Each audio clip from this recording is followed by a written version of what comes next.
Nu bränner det till rejält. Bredvid mig sitter Henrik Mittelman i studion. Vill säkert prata... Jag vill prata lite om private credit som seglar upp som en stor risk för marknaden. Inte en enda fråga om private credit på Fed-konferensen. Nej, jag noterade det. Och du hade ju en sändning om Fed. Presskonferens som jag också tycker vi ska avhandla. Ja. Konsekvenserna för börsen. Stora makrofrågor. Jag vill snacka om Sivers, den nya meme-aktien. Jag vill snacka krypto och jag vill snacka... Vad ska vi hitta på mer? Jag har massa mjukvaror och Dometic också. Nu kör vi.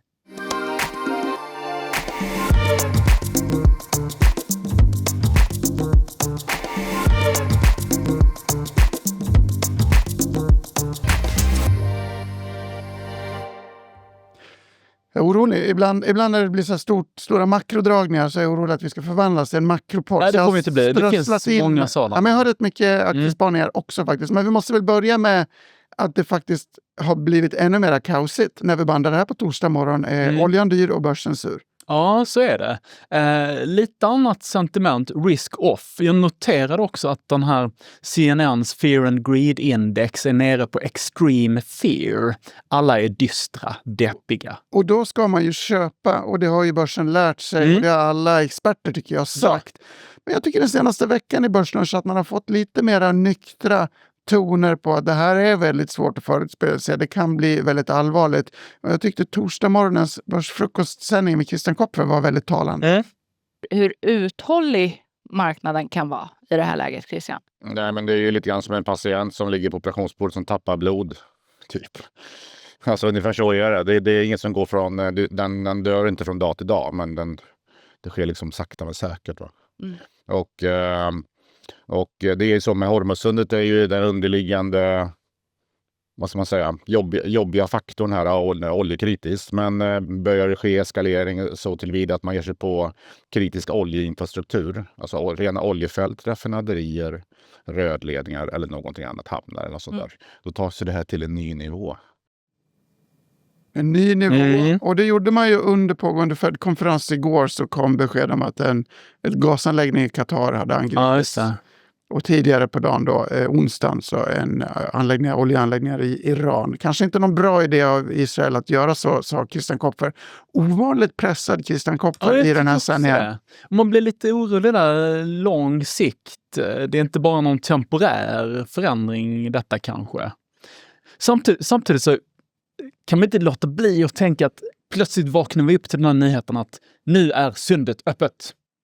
Ja. Och då faller allting ner och då ska börsen upp och då blir alla glada igen. Men det är ju det vi gör på något sätt. Då säger Donald Trump att sundet ska hållas öppet och så går oljan ner och börsen upp och så blir det varannandagsmarknad. Ja. Men Polen har skickat ett par hangarfartyg nu, men annars verkar inte folk så sugna på att åka dit och eskortera. Det är tydligen rätt stökigt i det där sundet. Sant. Tusentals små fiskebåtar som åker fram och tillbaka. Det är liksom ett par djupa filer i mitten för stora fartyg som man kan minera om man vill.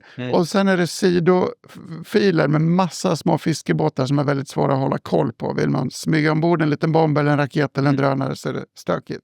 Samtidigt, vi fick ett mejl från Fredrik Dolk, du vet han skådespelaren, som dessutom är en väldigt trevlig person och lyssnar alltid på Börssurr. Han skrev ganska roligt att varför detta alarmistiska tonfall i alla riktningar, och det var inte till oss. För jag tog detta genast som personlig kritik och svarade naturligtvis nej, det handlar inte om oss alls, men media generellt. Alltså att, kan vi inte bara tagga ner lite och få ett helikopterperspektiv på läget? Jag efterfrågar någon form av balans i medias resonemang och rapportering, apropå tonåringar som vi har skojat lite om tidigare. Som Kroneman i DN brukar skriva, vi är 8 miljoner som inte går igång på Mello. Vad ska vi titta på lördagskvällen? Det är börser såklart. Såklart, det är svårt på den frågan. Men likadant här skriver han. 80-85% av världens olja är inte hotad. Och det tycker jag var ett väldigt trevligt perspektiv. Det är ett väldigt Henrik Mittelmans perspektiv tycker jag. Det går väldigt bra. Fredrik Dolk. Ja. Jag håller inte alls med. Jag tycker att om 20% av produktionen är hotad så blir det ju prispåverkan på alla 100%. Ja. Men jag är ju alarmistiskt lagd och det är ju därför folk gillar dig och inte mig. Ja, men folk är trötta på alarmismen i media och de tycker om dig för att du skriver annorlunda och skriver positivt. Och det är en väldigt viktig balans. Jag är allvarlig. Ja, men tack för det. Vilken vänligt resonemang. Men tror du inte att... Och ja, det är klart att du har rätt. Jag menar, det är marginalprissättningen här. Försvinner 20% av oljan som vi annars brukar konsumera, så ska ju priset rakt upp. Och det är det vi har sett. Ja. Liksom. Men jag bara kollar lite på det är ju då 20% av världens oljekonsumtion som färdas genom den här, som man på norska säger, strädet. Av de här 20% så är det typ 1/3 lite drygt som kommer från Saudi. Och så är det 1/5 från Irak. Kuwait står för ungefär 10%. Iran mellan 5 och 10% av de här 20. Nog måste det ligga i allas intresse att öppna det. Mm. Och det tyder ju för en snabb vändning på något sätt. Ja. Att det här gör så ekonomiskt ont och Donald Trump kommer bli så pressad av det så att det kommer ske en väldigt snabb taco. Ja. Och då skulle man ha köpt dippen. Mm. Men dippen blir ju samtidigt djupare och djupare. Det är väldigt svårt att tajma det där. Och jag tycker verkligen att marknaden har underskattat riskerna i det här. Om du tittar på Polymarket, vilket ju är väldigt inne just nu, så kan man titta på när konflikten ska sluta. Om den ska oddsen på Polymarket att den ska sluta 31 mars ligger på 7%, 15 april 23%, 30 april 43%. Det här är ju 1,5 månad bort och det är 43%. Polymarket har ändå varit ganska duktiga.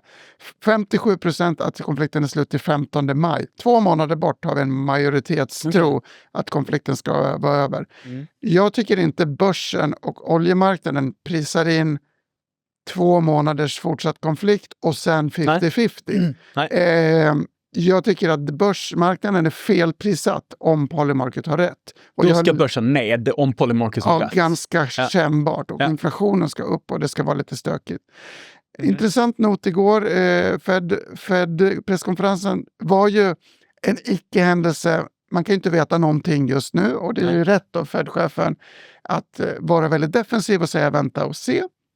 Han undvek att liksom hoppa på, att nappa på frågor om vilken nivå på oljepriset gör att ni måste höja räntan och sådär. Så det är väl klokt. Jag kan ge dig beröm för din fina Fed-sändning. Tack så mycket. Onsdag kväll, live med en av mina absoluta ekonomfavoriter, Jan Häggström. Som bland annat påpekat att inflationen i USA har ju under de senaste 5 åren varit 1 procentenhet högre än målet. Det glömmer man rätt lätt. Bra med en sån som börser. Vi brukar väl påminna om det. Ja, men kanske. Ja. Men det är så bra med Jan Häggström. Han har sånt perspektiv på sakerna. Ja, det har han. Ja. Och en otroligt stilig ansiktsbehåring. Ja, det får man säga. Man blir avundsjuk på det fina skägget och mustaschen. Ja, men mustaschen, men han slår även mig i mustaschkampen. Det kom en PPI-siffra innan Fed-beskedet, alltså producentpriser i USA, som också var liksom lite het. Det verkar som att energi- och matkostnader har tuffat på redan innan oljan drog iväg. Så att det är lätt att bli oroad över det här. Fed-chefen var ju han sa inte transitory, men det kändes som att det ändå var vänta och se och inte och anledningen till att vi skrattar till lite vad gäller transitory, det är ju att vi under marknaden har generellt skojat lite om det här att inflationen ett tag alltid var så himla transitory. Men det visade sig att den var inte så transitory. Nu kan man aldrig mer säga transitory. Nej. Och han själv kanske inte blir så transitory. Han sa 2 intressanta grejer. Om efterträdaren inte kommer igenom senaten i maj, och det är stökigt i USAs politik, då fortsätter Jerome Powell vara Fed-chef ett tag till. Ja, just det. Och så körde han ett hot också under presskonferensen. Om inte Trump och Department of Justice släpper det här larviga åtalet som man liksom har gjort stämningen för att pressa Fed. Om de inte släpper det så kommer han inte lämna direktionen. För han sitter ju kvar som guvernör men inte ordförande länge. Så ett förtäckt hot att vara någon slags skugggeneral. Heja Jerome Powell kan jag ju tycka. Och heja före detta Fed-vicechefen Richard Clarida. Säger man Clarida? Clarida. Han föreslog häromdagen att Fed måste finna en ny synonym för just transitory.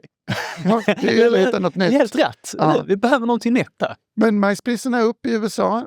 Dyrare olja, dyrare bensin, dyrare konstgödsel, diesel till bonden, dyrare majs och det blir dyrare kyckling. Det här kommer bli ett problem för Scandi Standard så småningom.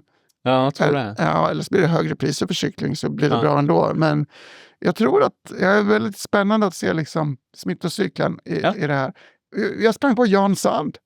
Precis på torget utanför. Ja, Janne Sand, teknologidoktor, före detta förvaltare av olika bankfonder, räntefonder. Ja, men framförallt inflationsdebattör. Definitivt som du var glad för att du hade nämnt honom i podden här i förra veckan.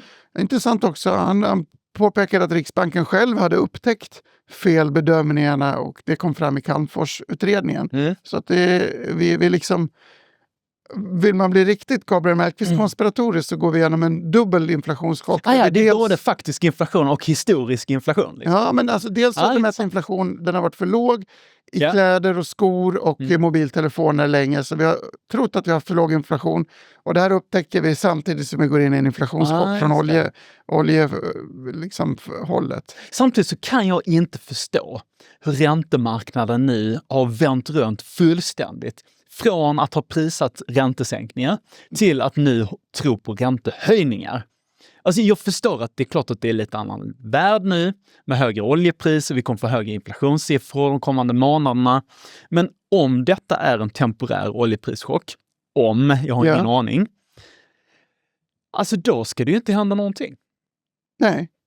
Om inte inflationsförväntningarna lyfter, och det tror inte jag de gör. Men det tror jag. Centralbankerna är så himla duktiga på att hela tiden liksom ratta penningpolitiken genom att titta i backspegeln.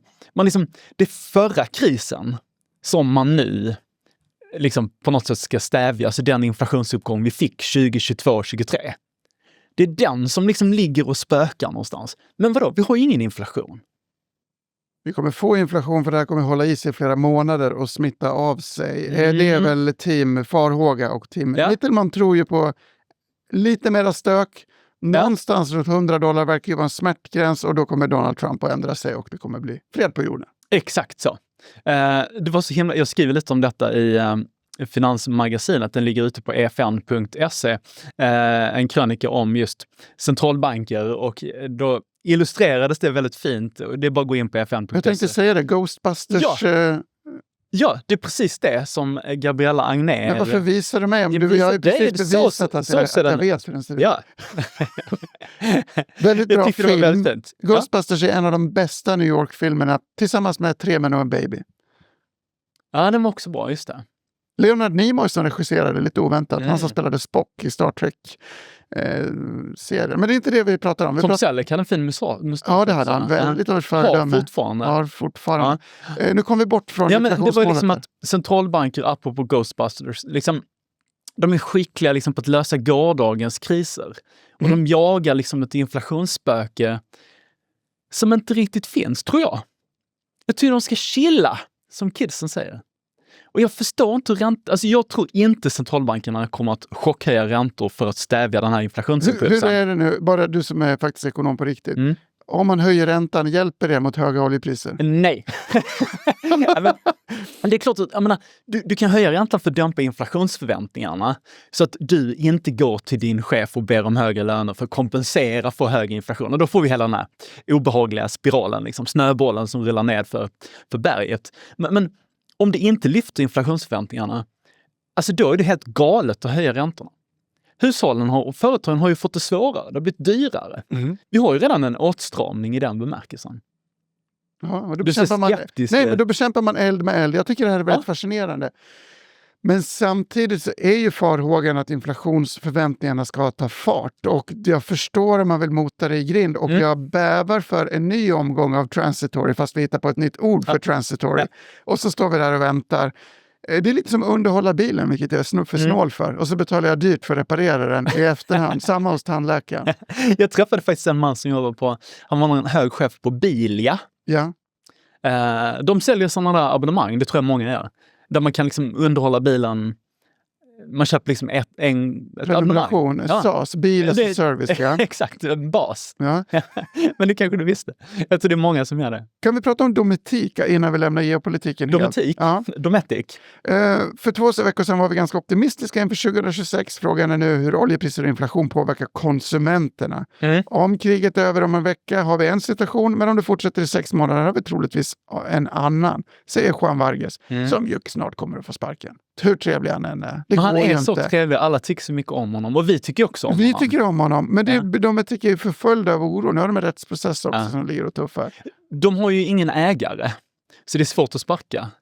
Förutom att han säkert är en väldigt duktig vd. Det är hans fel. Jag vill inte påskina att han har gjort något fel. Nej. Det är ju verkligen 7 sorger och 11 bedrövelser. Men i sådana lägen brukar man ju sparka vdn för att visa att man gör något. Sant. Som Kinnevik, som redan har sparkat vdn, men som sparkar vdn en gång till.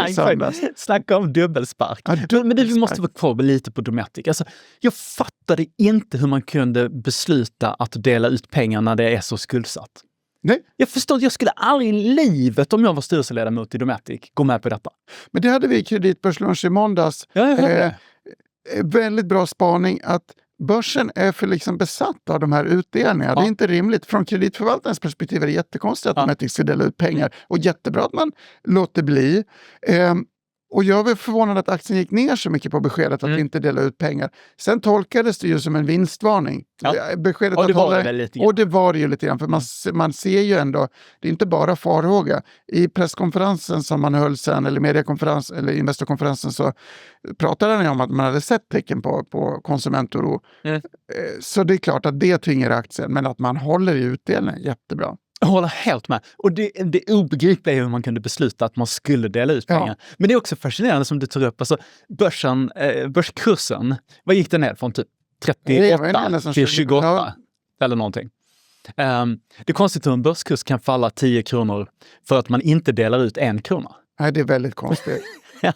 Och dessutom, när man delar ut 1 krona ska ju börskursen gå ner 1 krona. Ja, såklart. Ja.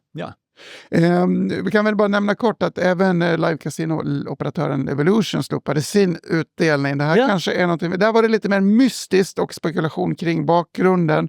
Men ett intressant tema som jag tycker att vi borde få se mer av, för jag tycker att det är ansvarstagande att pausa utdelningen i ett sånt här läge vi vet inte. Fast det är lite ängsligt också. Jag menar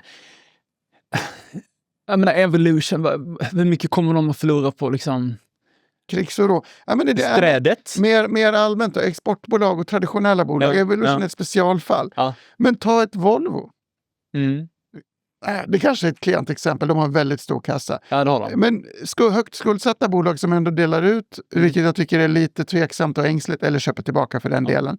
Varför inte våga pausa, vänta ut den här krisen och slå till med en extra utdelning sen då, om det här blåser över snabbt. Och jag har aldrig fattat det där med hur man kan låna pengar för att dela ut till aktieägarna. Jag tycker det är så märkligt. Jag menar, om man ligger liksom och balanserar på kovenantgränser liksom. Du har en skuldsättning som är nästan där banken ringer och säger att nu måste ni göra någonting åt detta. Det borde ju vara fördelen för ett bolag som Dometic att inte ha några ägare. Nackdelen för fastighetsbolagen var ju att Ilija Batljan behövde utdelningen för att betala sina skulder i andra bolag högre upp. I Dometic slipper man ju den typen av ägarpress på att dela ut pengar fast man inte borde. Ja, sant. Och dessutom har ju ägarlösa bolag ett stort problem om det går riktigt illa och man måste göra en ny emission. För vem kan stå där? Jag menar, är det ett investorbolag eller i en industrivärden eller Latour, så vet man att det finns en huvudägare som kommer att ställa upp. Så behöver det inte vara i Dometics fall. Så behöver det inte vara i Dometics fall. Det kommer en riktigt billig nyemission. Om det skulle ske. Jag nämnde Kinnevik. Vill du säga något mer om berätta. Det? Nej, men det är bara anmärkningsvärt. Dubbelsparken är svår att förstå. Även om den tillförordnade vdn har ett fint renommé och säkert är en duktig kille, så kändes dubbelsparken väldigt symboliskt ifrån ett bolag som nyss har bytt kommunikationsdirektör och har en ordförande som jag hyllat många gånger, men som inte är speciellt förtjust att kommunicera med media, som är väldigt misstänksam mot journalister och media. Därför kommunicerar man väldigt dåligt. Jag tyckte det här andades liksom nervositet och att blanka rapporten verkligen tog. Det var nog mer substans i den där rapporten än vad man kunde befara. Jag får den känslan också. Men ibland kanske man bara vill visa att man gör någonting och då kan det vara lite vad som helst. Ratos har kapitalmarknadsdag när vi spelar in det här. Ganska många bolag som har kappdag just nu. Kan väl tycka... Vi borde bjuda in Gustav Salford till podden. Ja. Ja. Och Elekta kanske borde köpa Sectra eller Research. Du tänker för att Gustav Salford var vd där tidigare? Ja, han misslyckades ju faktiskt med att vända Elekta, men det är väldigt svårt att vända Elekta. Och nu ska han vända Ratos, som många har misslyckats med tidigare. Ja. Men jag tror han kommer renodla det där, göra det lite mindre spretigt. Ja, och men jag önskar Ratos lycka till. Jag tänker väldigt mycket innan jag somnar på kvällarna om Kinnevik och Ratos är liksom samma sak i repris. Ratos ägde Anticimex och massa väldigt fina bolag. Så man sålde, Kinnevik har sålt fina bolag och satsat på fula. Lite förenklat. Och det gjorde ju Ratos också. Och Ratos var ju, jag var en ung journalist när Arne Karlsson fortfarande var kungen på Ratos. Men det var ju alltså han var det hetaste av det heta. Det fanns ingen hetare. På den kapitalmarknadsdagen när Arne var boss, då var det ju Messias som snackade. Ja. Och sen gick det fort och det gick ut för. Men du, jag tänkte på det här om dagen. Nu har ju de före detta folkpartisterna, det så kallade liberala partiet. Ja, de håller på att göra en Kinnevik nu. Ja, exakt. Men så tänkte jag, om de skulle skaffa sig en ny partiledare, finns det någon, alltså om man går tillbaka 20-30 år i tiden, så var liksom Arne Karlsson då vd på Ratos, så var ju liksom det hetaste av det heta, åtminstone inom ekonomisfären sådär. Men så har vi en riktigt folkkär företagsledare i PG Gyllenhammar på den tiden. Ja. Som ju var liksom, han var alltid 1 eller 2 på de här listorna över mest beundrade personer. Det var han och kungen liksom. Finns det någon sån som Liberalerna kan ta till idag? Eller har vi några liksom, företagsledare som är på de här listorna? Ja, du vill ha en sexig företagsledare som PG Gyllenhammar partiledare. Till exempel var ju faktiskt partistyrelseledamot i det dåvarande Folkpartiet. Det är så jag knyter ihop säkert. Ja, väldigt intressant. Det finns ju en del moderata näringslivskopplingar. Men inte så mycket i andra partier idag. Liberalerna i och för sig. Om du går ut i en vanlig, trevlig, hygglig stad. Liksom. Du går ut på Stora torget i Ystad och frågar folk om de beundrar någon företagsledare. Vad kommer de att säga då? Ja, men de kommer för 30 år sedan hade folk nämnt PG Gyllenhammar. Ja, men han var ju ensam och väldigt solbränd. Ja. Janne Karlsson var också solbränd. Ja. Men jag undrar om man ska blanka de här typen av solbrända män som är expansiva. Och du kan nog lägga till Ola Rolén, Leif Johansson på Volvo en gång i tiden. När de slutar... Rosengren är ju definitivt en sån som man borde säga. Ja, fast jag skulle inte blanka ett bolag. Du kan inte blanka jag skulle aldrig blanka. Jag bara menar att han borde vara en sån beundrad person. Han är ju en beundrad. Rosengren, snygg Björn. Om man inte hade varit invald för att ta hand om Hexagon så skulle han kunna ta hand om Sverige istället. Ja. Håller med. Ja. Göran Persson har redan gjort omvänd resa, så honom kan vi knappast ta en gång till. Nej. Jag vet inte om han är beundrad på det sättet idag som företagsledare. Jens Henriksson då? Ja. Swedbank-chefen, ganska poppis, rätt karismatisk. Ja. Har ändå vänt banken tillsammans med pappa Göran. Skulle kunna bli minister, helt klart. Men inte folkpartist. Nej, den sticker ut. Men vi har många rekryteringsproblem, för vi har svårt att hitta en vd i Kinnevik och vi har svårt att hitta vettiga partiledare i vårt land. Ja, så är det. Ja. Men håll med mig att det är lite intressant. Alltså, även ifall det är ett flummigt resonemang, företagsledare. Och det är lite som du är inne på, det behöver inte vara de mest solbrända reseledarna som är de bästa företagsledarna. Det kan ju vara en helt annan personlighet som är duktig liksom på, som man kallar det, kapitalallokering. Men det är ett strukturellt problem med vår demokrati. Jag är inte emot demokrati, men du kan ju vara okarismatisk. Jag är inte emot demokrati, men... Du kan ju vara okarismatisk och ändå en väldigt bra företagsledare. Jag brukar ju ofta tänka att när jag träffar de liksom solbrända så blir jag bländad, men det finns ingen korrelation med bolagets utveckling. Nej. I företag kan du leva på leverans och komma väldigt långt. I politiken har du ju tyvärr, tror jag, ett karismafilter som sållar bort många duktiga ledare för att de inte är tillräckligt karismatiska. Kanske gör det att vi får lite sämre ledare i politiken. Sen läste jag ett intressant inlägg på X av Carl-Magnus Uggla, kapitalförvaltare, som påpekar att politiker har väldigt låga löner. Statsministern tjänar 140-150 kanske. Så lite mer. Ja, kanske lite mer. Andra ministrar lite mindre, tror jag. Jag är inte säker på att jag har en åsikt om vad som är. Jag tycker det är en ganska rimlig lön för en politiker. Det ska inte vara för högt för det sticker ut. Men det är inte kanske en lockande karriärväg om du jämför med en karriär inom finans, revision eller advokat. Skulle inte kunna komma in där. Nej, inte för lönen. Det skulle bli dyrt. Kommer in för ära och berömmelse istället, såklart. Och möjligen kan man tjäna pengar sen efter en politikerkarriär, skriva böcker och bli rådgivare. Men det är ju ganska olukrativt. Det här kommer säkert många reagera på. Jag tror det finns en bild av att politiker är överbetalda, men jag är inte säker på att det stämmer. Nej, jag tycker de har för låga löner. Men däremot kanske man inte behöver ha 349 riksdagsledamöter i ett litet land. Halvera dem. Ja, exakt. Dubbla lönen och halvera dem. De tjänar riksdagsledamöter 70 000. Jag tror eller? sånt. Ja. Ganska bra. Jag träffade en hög chef på Lagerkrans igår. Ja. Det är ett väldigt intressant bolag. Jag kan så himla lite om det, men jag intervjuade honom ordentligt. Men det är ju lite svårt att begripa de här konglomeratbolagen som har så mycket olika grejer i säcken. Men det är ett av de 4 stora. Ja, men jag tycker det var väldigt intressant det han berättade om. Återigen, eftersom jag inte kan så mycket om Lagerkrans och framförallt inte kunde.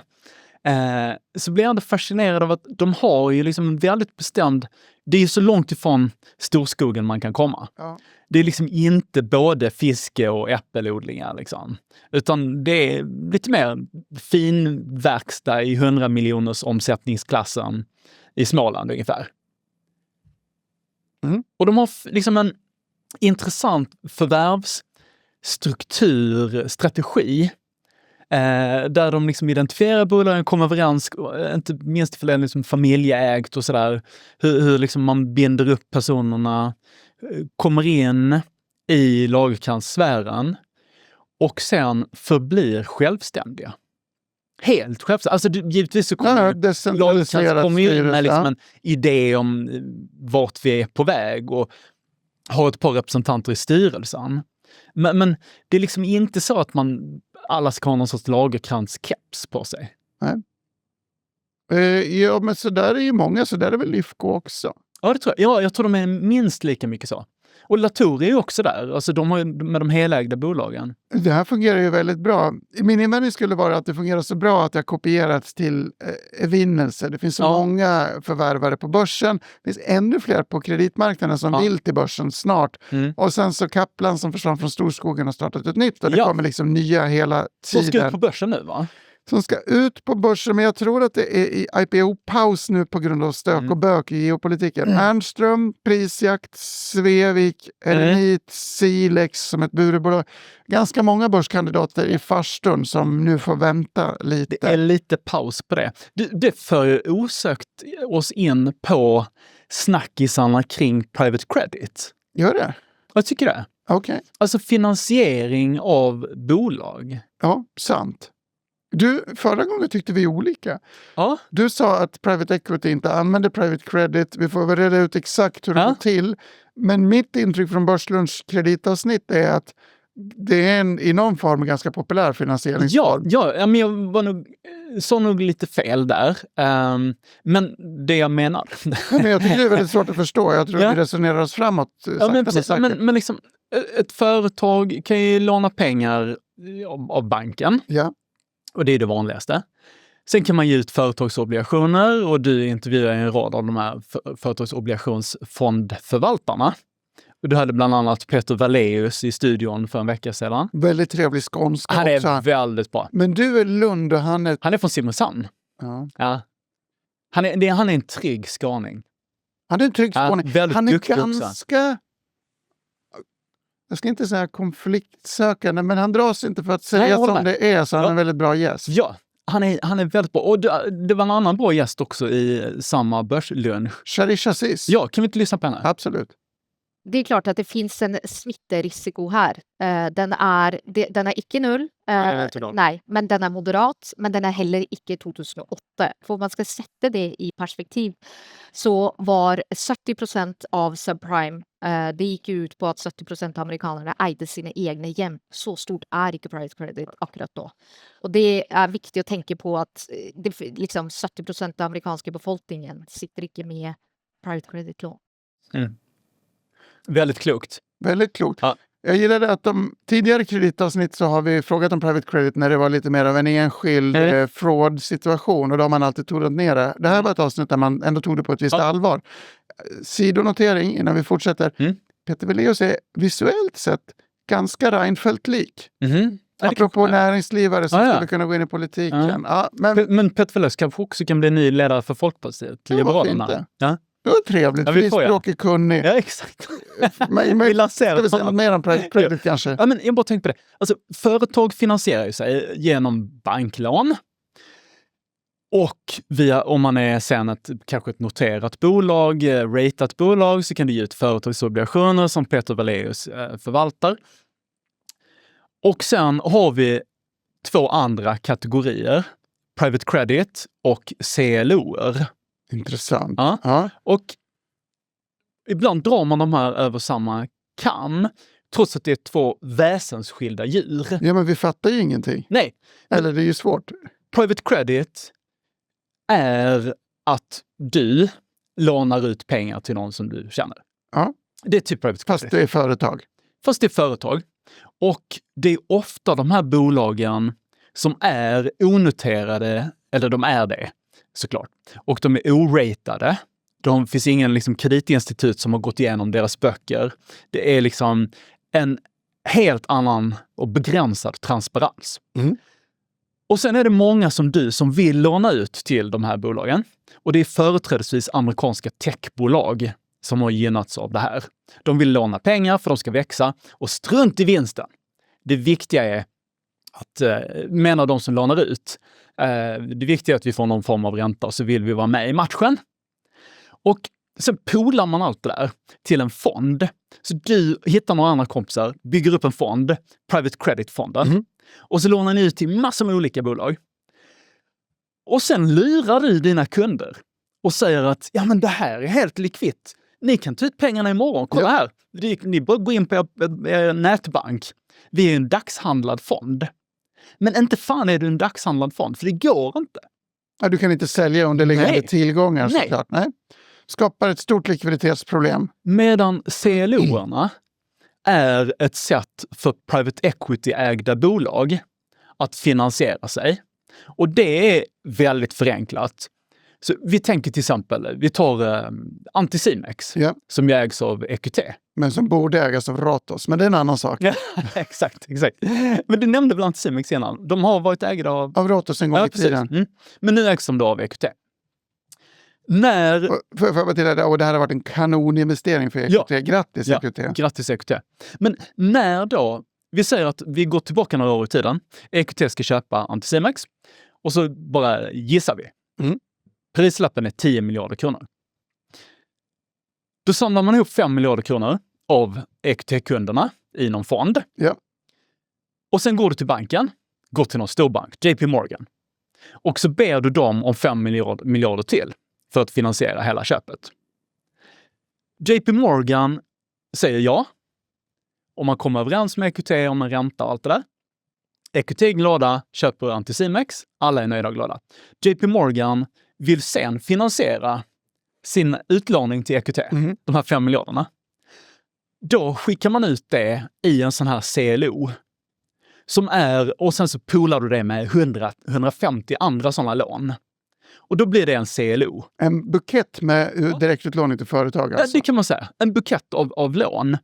Men dessa lån har ju en säkerhet som påminner väldigt mycket om en företagsobligation. Alltså det här, nu snackar vi liksom, det här är ju säkra grejer. Du har rätt till nycklarna till företaget om de inte kan betala sina lån, helt enkelt. Ja, men säg att det är ungefär samma risk som om du köper en företagsobligationsfond.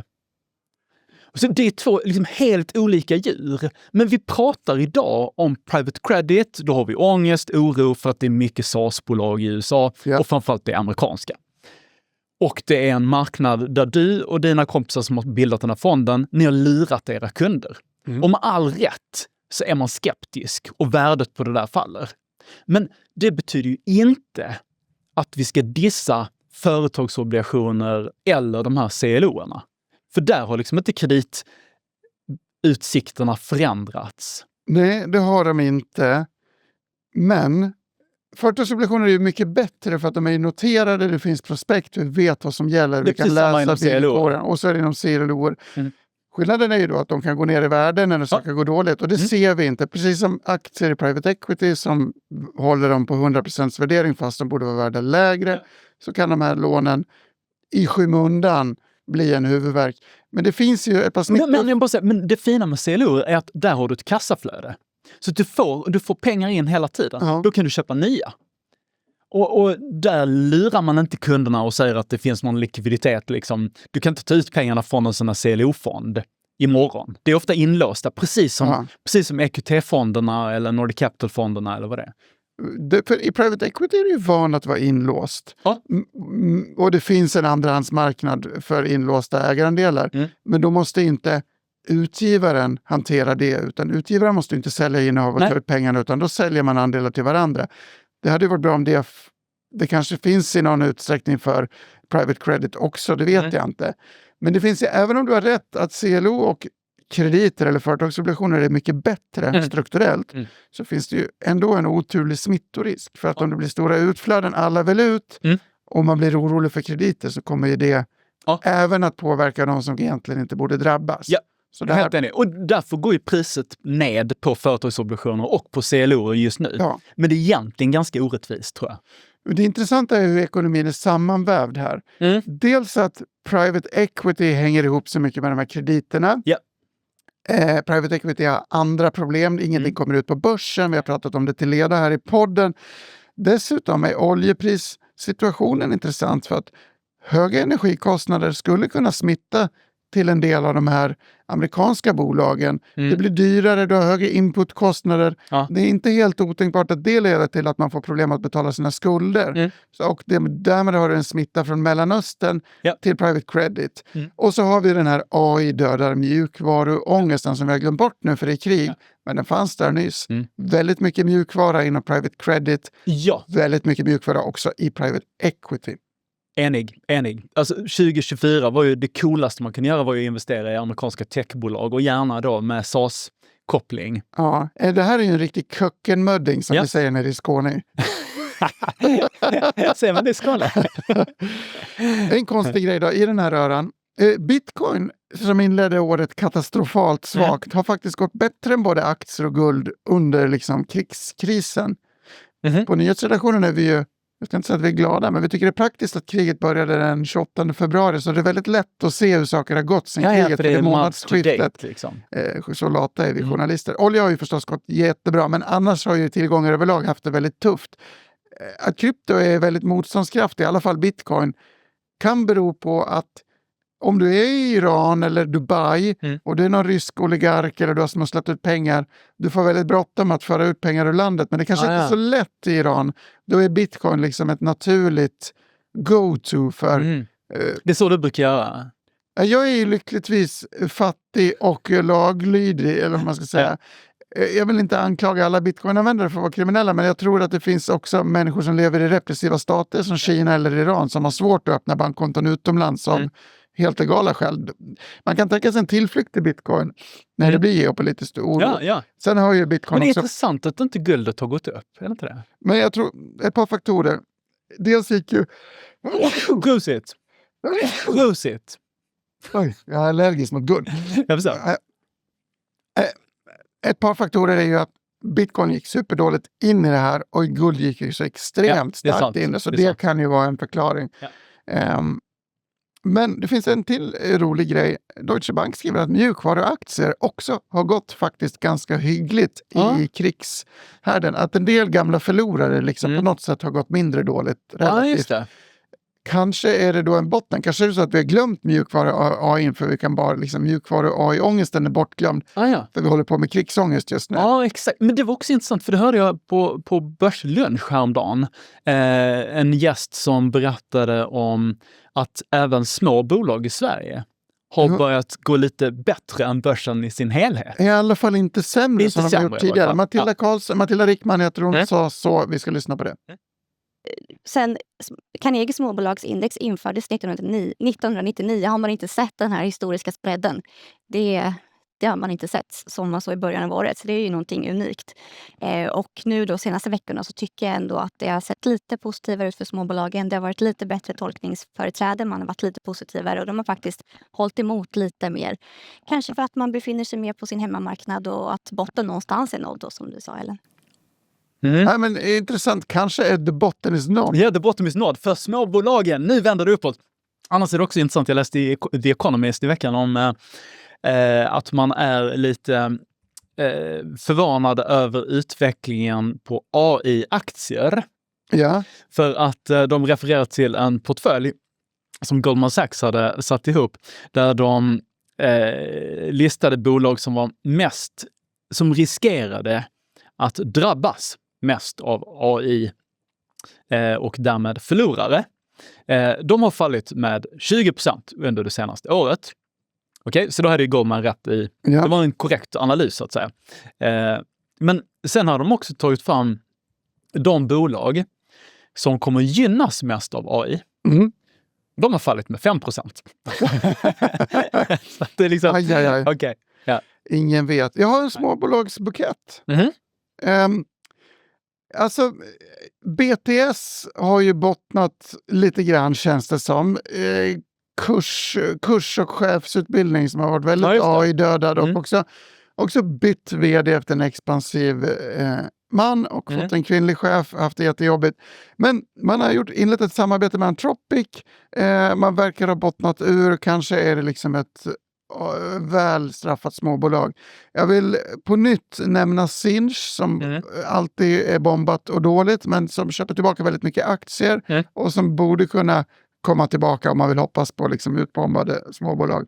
I BTS så vill jag nämna också att pojkbandet med samma namn, alltså koreanska K-pop-fenomenet, är på väg att återförenas, har en reunionkonsert på Netflix om en vecka. Men du, jag fick det här klistermärket som jag har på min dator här. Det fick jag av din dotter. Ja, men de det är håller också mig... något koreanskt. Ja, det är ju det som kallas för kawaii, alltså söta japanska företeelser, eller koreanska. Det är inte konstigt jag då som medelålders man. Ja, men du är ganska söt för att vara gubbe. Ja, men tack.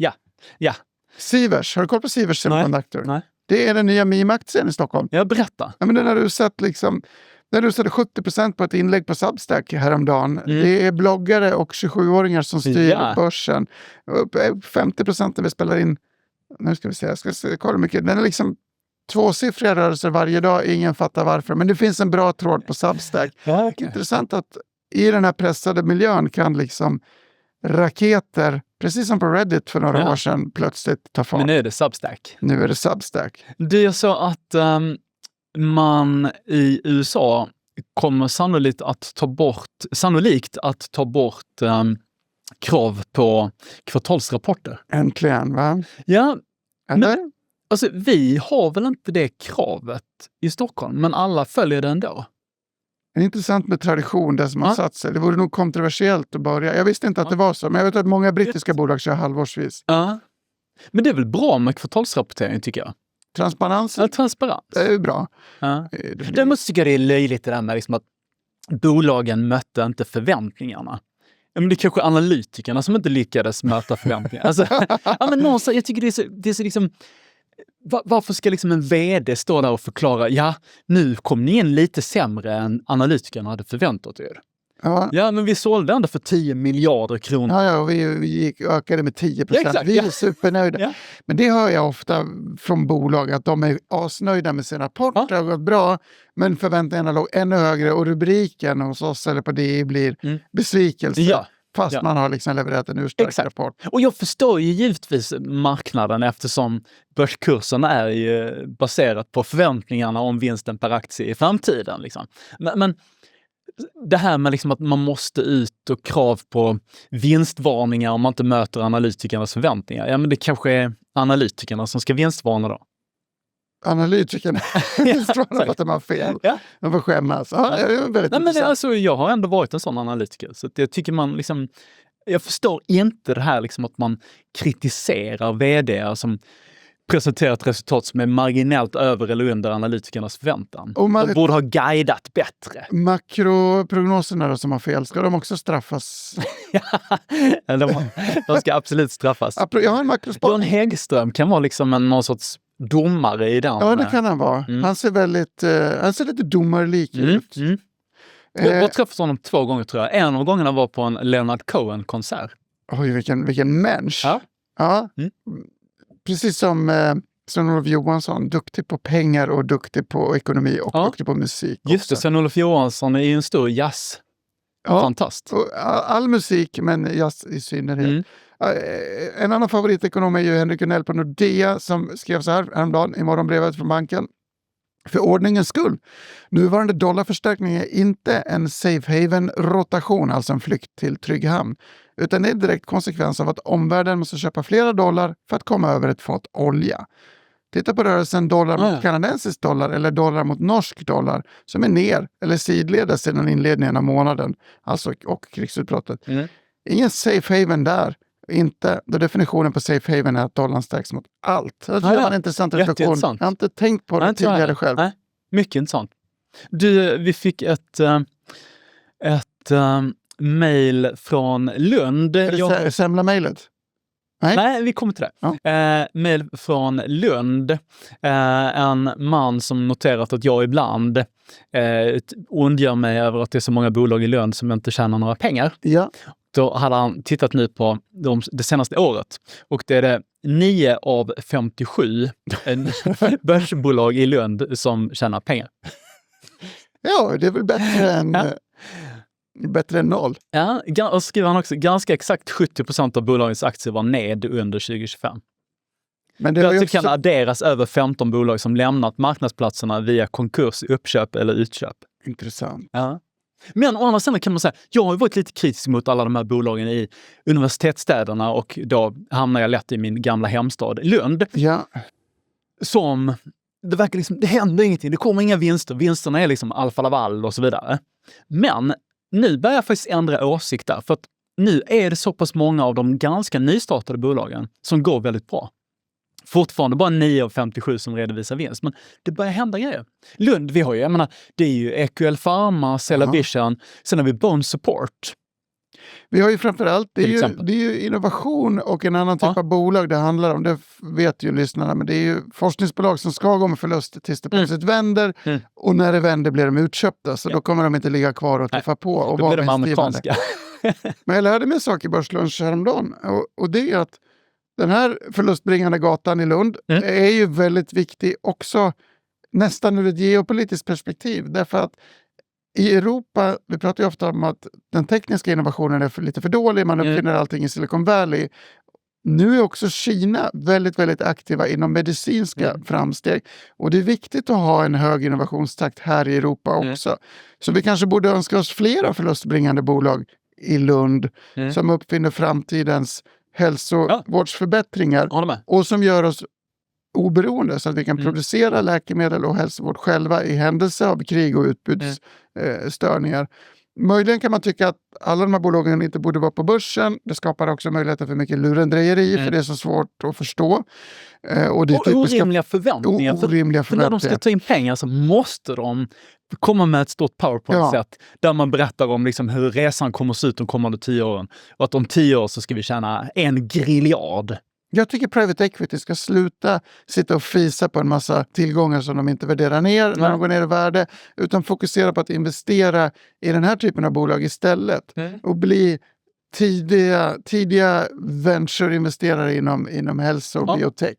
Då skulle världen bli bättre. Och lås in pengarna i 10 år. Exakt. Kära kund, du får inte ut en spänn för om 10 år. Och vi vet att 9 av 10 bolag kommer gå åt pipan, men det är ändå bra, för det här ska vara institutionellt kapital som investerar. Jag håller med. Det där är en bra fond. Jag tror inte det finns någon sån.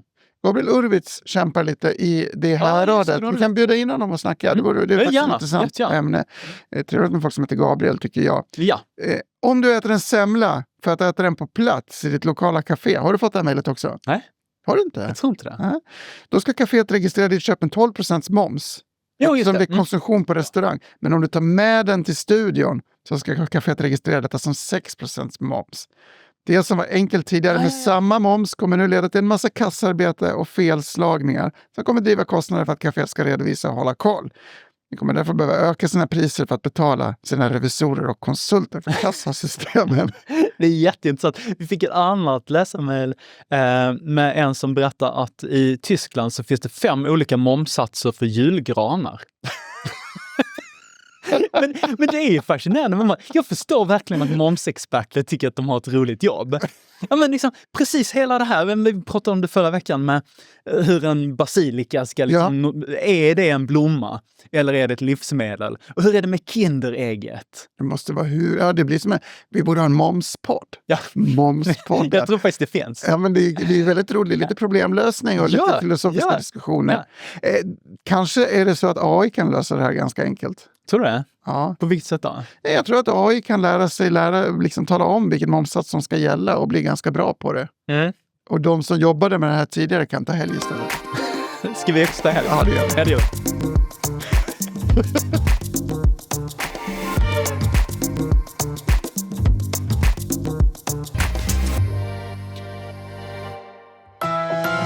Det här var en produktion från EFN. Ansvarig utgivare Anders Hägerstrand.